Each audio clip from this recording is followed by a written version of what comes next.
1 month from today, this empty room in the Board of Elections will be filled with voters, roughly 50,000 or so, over the last 3.5 weeks leading up to the election. Many more will be voting by mail. Make this your voting booth. Over the last few days, Ohio voters began receiving in the mail applications for absentee ballots. One has been mailed to every active voter in the state. Cuyahoga County has always been a vote-by-mail county, and we lead the state in vote-by-mail. And so having the Secretary of State send out the application this year is a big help for us. Turnout is expected to be in the area of 2012, when 70% of Cuyahoga County voters turned out. 41% of them, or over 300,000, voted early.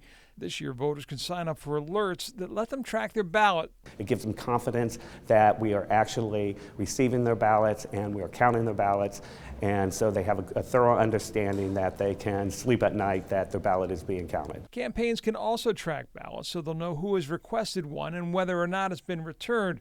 It's something Tim Kaine told me last week he believes gives them an Ohio edge. It really puts a premium on organization, and this is something that as Democrats we feel really good about. We've got more than 36 offices open in Ohio for the Clinton-Kaine ticket, and they're doing that work every day to contact the voters so that once early voting starts we can really work to make sure that we maximize our performance.